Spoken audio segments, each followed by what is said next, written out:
Welcome back to the Wizards of Amazon podcast, your weekly blueprint for explosive success. I'm Carlos Alvarez, full-time successful Amazon seller and organizer of the largest Amazon seller meetup group in the world. Let's do this.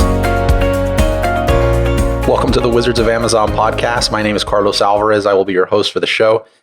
This is the show where we talk about all things private label. And in today's episode, I'm going to talk to you about a site called Foursquare that I use to get Amazon product reviews like clockwork. I'm thinking that this is a technique that you have not heard of before. And if you have heard me presenting in any of these events that I speak at, you may have heard me talk about a similar technique using how I use Yelp. Don't worry if you've not heard the one about Yelp. You'll definitely hear about it in a later episode. But in today's episode, I wanted to switch it up a little bit and share something with you guys about how I use Foursquare, or actually what's called Foursquare City Guide. Before getting into that, for the very few listeners that may or may not understand why product reviews are important, as a new brand selling products on Amazon, buyers place a lot of relevance or importance into the product reviews that a product has. I'm of the opinion, and I know I'm in the minority here, that while, yes, I would prefer to have 1,000 reviews than 5 reviews, I stopped really being concerned about reviews, or I stopped being concerned about the quality of reviews at around 20 to 25, regardless of how many my competitors have. Now, having said that, the quality of those reviews is extremely important. So if somebody has 1,000 reviews and they have a total of 3 stars, I have 10 reviews and I have a total of 5 stars. The 5 stars, in my experience, is going to trump those 1,000 reviews at 3 stars all day long. But to sum it up, the importance of product reviews is that it helps buyers make buying decisions and increases your likelihood of getting a sale on Amazon. Now, one of the most popular methods right now of getting reviews is a combination of some black hat tactics of, getting friends and family or rebate after the fact, saying, hey, just buy this, I'll give you the money back if you leave a review. I really don't have any issues with that if that's what you're doing. I don't feel that that's scalable, and I prefer to use my email marketing to get all of the product reviews that I could ever want. Having said that, if I want to go outside of my email marketing, or I'm entering a category that I don't have a strong email list, I like to use some of these tactics that I'm going to be sharing on the podcast. And in today's episode, one of the tactics I'm going to share is the one called Foursquare.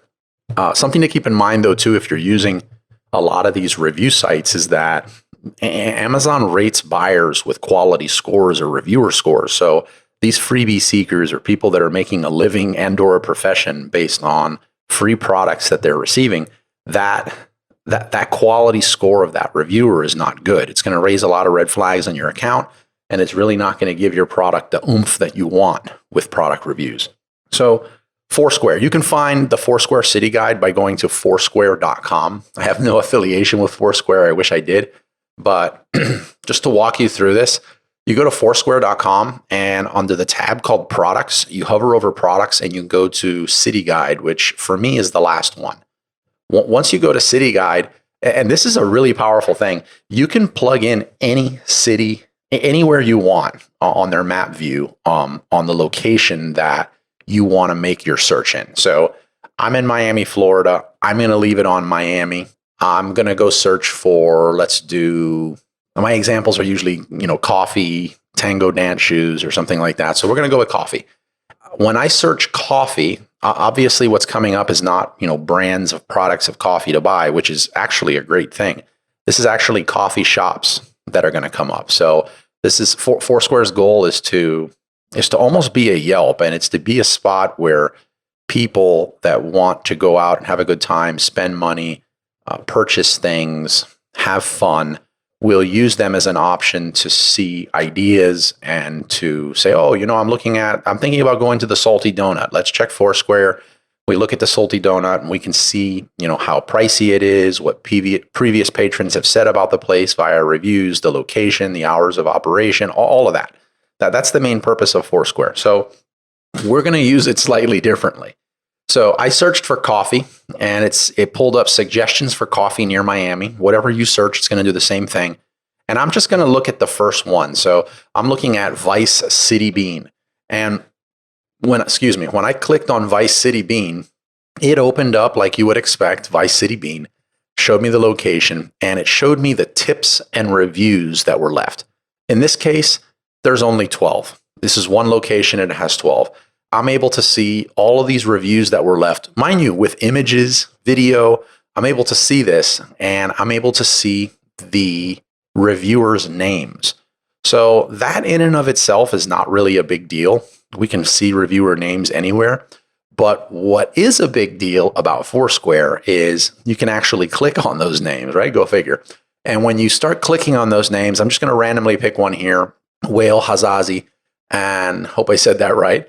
And when I click on Whale Hazazi's name, this is where it starts getting really interesting. And that is, for Whale Hazazi, doesn't have a profile picture, which is going to go against some. Oh, yeah, actually he does. I'm sorry. I'm seeing it now. We're seeing that Whale Hazazi is living in the United States, is from Riyadh, Saudi Arabia, and that's a level 5 super user on Foursquare. So in another episode, I'll dive deeper into what that means. If I get enough feedback and wanting me to dive deeper into how I use this for reviews, I'll talk about those different super user levels. But for this episode, that just means that this person is prolific on Foursquare. And we can see that right next to the person's name. We can see how many tips or reviews that this person's left, how many people are following this person. In this case, 1,950 people are following this person. So that's about almost 2,000 people that rely on Wile's reviews and use that information to decide where to spend their money. And then we can see that this person's actually following 383 people, and that Whale has 80 lists. So lists are things that think of them as buckets or folders. So if I'm reviewing a lot of sub shops and I'm also reviewing a lot of coffee places, I might create a folder or a list for sub shops and a folder or a list for coffee shops. And then as I review these things or give tips as they're called on Foursquare, I can organize them by putting them in the correct list, on the correct list. Makes sense? Pretty straightforward.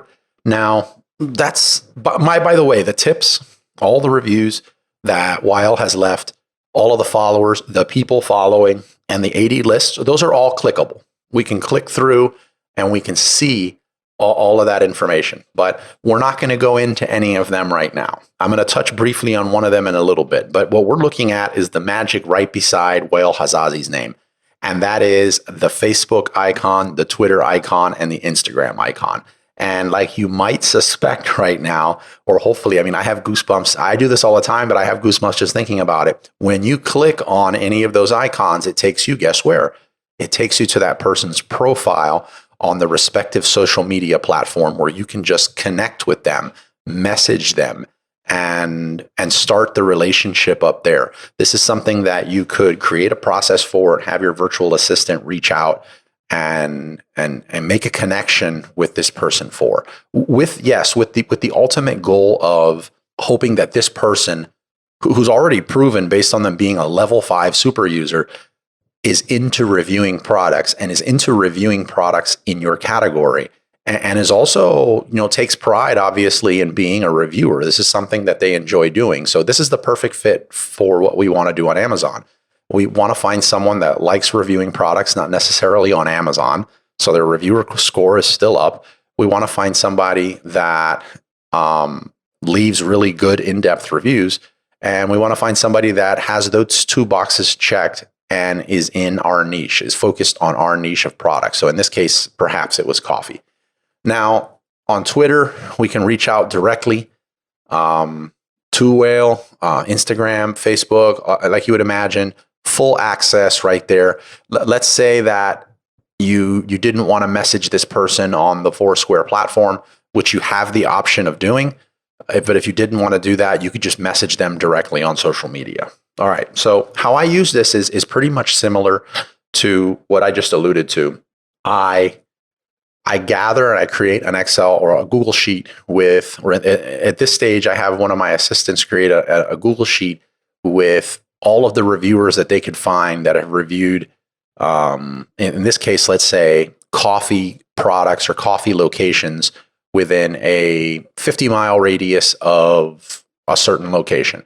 And then they'll use their filters on Foursquare to find all of the coffee shops in that location and start compiling the list of those reviewers. Now, why do I say a 50-mile radius of a location?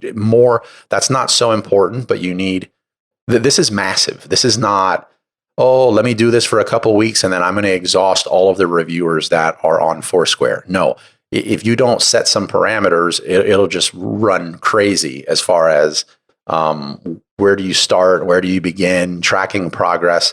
Another thing is just for other types of ads for your brands, you could start reaching out to a lot of these influencers. And if you're going to do any local marketing, it helps to be able to, laser focus or geo-target a certain area.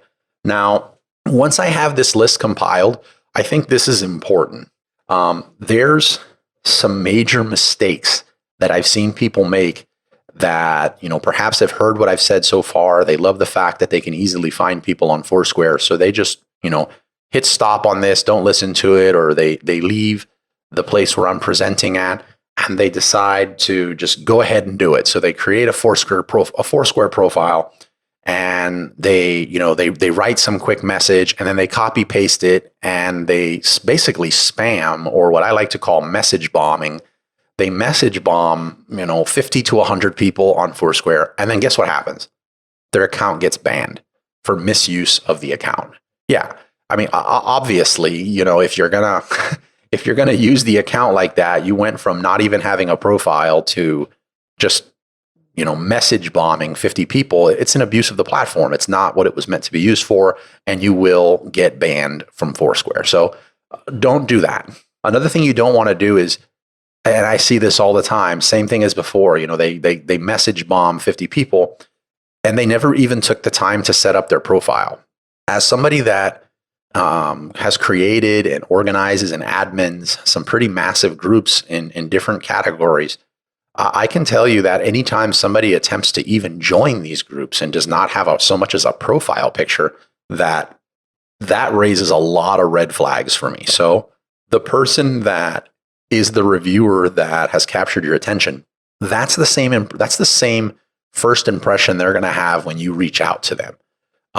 They're just because they're a reviewer does not mean that you can approach them with, hey, I got this product, I'm trying to rank it on Amazon, I need you just to leave me a 5-star review.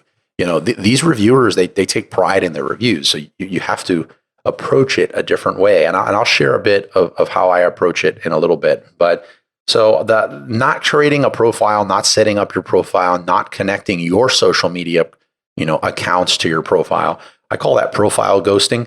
Profile ghosting is almost as bad as message bombing. It will not get your account suspended, but it's definitely not going to let you maximize on this tactic like I'm sharing with you right now. Another error I see people make is a one-size-fits-all approach, and that pertains to a one-size-fits-all approach to the messages that you send out. Now, I know it becomes a lot easier and scalable to create this one template and share it out with everyone, but not everybody should be sent the same template. We can smell a template from a mile away.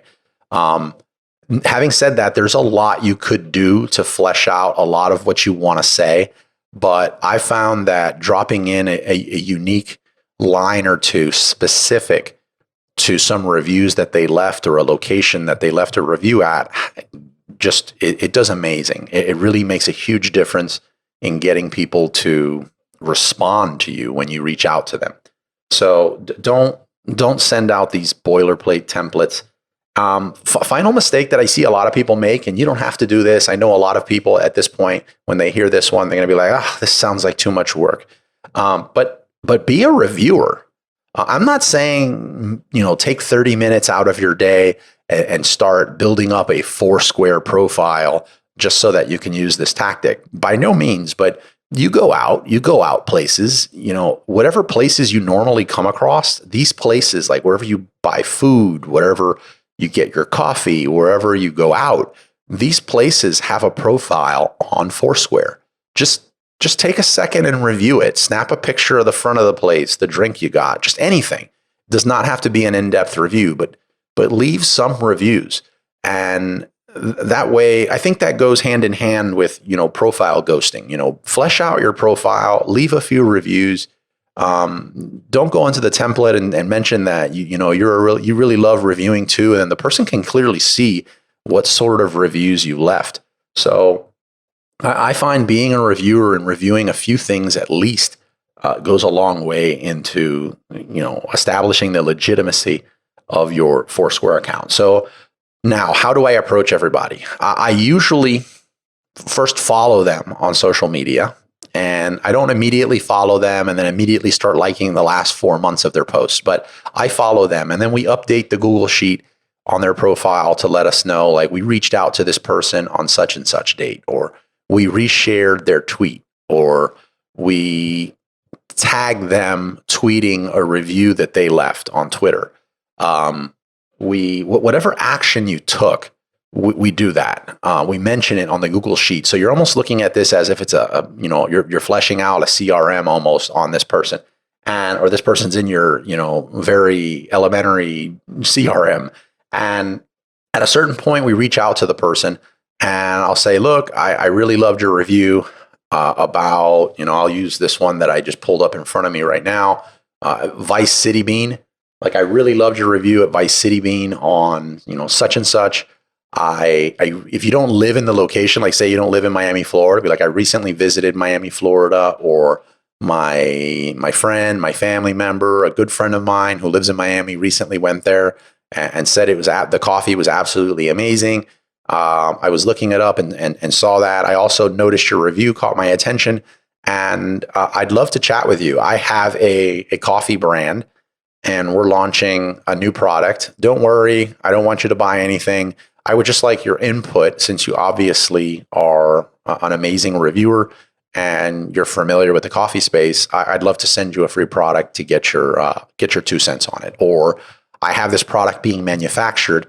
I'd love to send you some details on it and see if you can give me some input. So I want to involve the person in the conversation.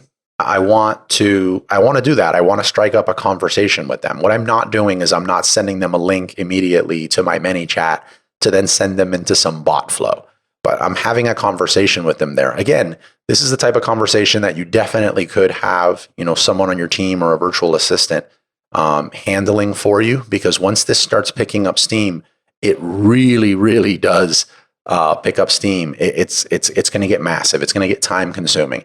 And if done correctly, what I want to communicate on this episode is that this can be just a product review generating machine. This is a way to connect with micro influencers in your community to get as many product reviews as you need, and get the word out, because these reviewers also have a lot of friends that are also into coffee, and they'll spread the word. That's something that was actually a huge surprise to me when I first started reaching out to reviewers on Foursquare, is that they always said, oh, my friend or my wife or my girlfriend, my boyfriend, they're also really into this. You mind letting them check one of these out? Or would you like their input as well? So everybody usually had 2 or 3 more people. And it got to the point where it was just like, wait a minute, I'm getting way more people for that I can use for product reviews. And apart from the product reviews, also just some amazing insight into my product and my industry that even I was not aware of, that this is an invaluable tactic that you should deploy. Final thing that I'm going to add here, as you already know, I do not like these episodes to go too long, is that Foursquare. In this episode, I have shared some ways and some approaches that you could use Foursquare to get product reviews, Amazon product reviews. And I focused on a 50-mile radius from a location, or I focused on Miami, Florida, where I'm at. But you are not limited by that. Foursquare is global. I can just as easily come in here on this filter and put in Germany, and now I'm looking at stuff in Germany. I'm hoping that everything's clicking for you right now. So let's say that you want to get product reviews and you've decided to launch your product in Amazon Germany, or you decided to launch in Amazon France, or wherever Amazon has a presence, you've decided to launch your product there. and your normal means of launching a product on Amazon, your product review gathering methods are not applicable over there. Like you can't execute on them over there. This is an amazing way to not only get those reviews, but to connect with micro, and just influencers, period, in your space that are reviewers on Foursquare. I really hope you like this episode. I'm looking forward to getting back into solo episodes. I miss them a lot. I've noticed that since being in self-quarantine, I've with the meetup groups, I've taken the approach of, let me take advantage now that everything's on Zoom and bring in nothing but guests instead of me presenting and sharing and collaborating with the group, so that when we go back to normal, when we go back to, just in the South Florida area, that we were able to be exposed to a lot more amazing people. And while that's a huge plus, I'm having a great time with it and I'm enjoying it a lot. I also miss presenting and hosting these podcasts by myself, just you and I talking about a specific topic. So I definitely plan on doing more of these in the very near future. I'm hoping whoever is still here listening to this at the end of this episode, that you've taken an opportunity to subscribe, or you've enabled my Alexa flash briefing, and you're listening to the now daily episodes that I have being released on online selling success tips. If not, and you'd like a link to be able to access those, remember you can reach me on Instagram. I'm extremely active over there, Instagram @Wizards of Amazon. And with that, I'm going to wrap things up, and I hope you guys have a good one. Stay safe, and I'll talk to you next week. Liked what you heard and want to stay connected? Join our Facebook group or find me anywhere on social media @Wizards of Amazon, or text the word Amazon to 69922.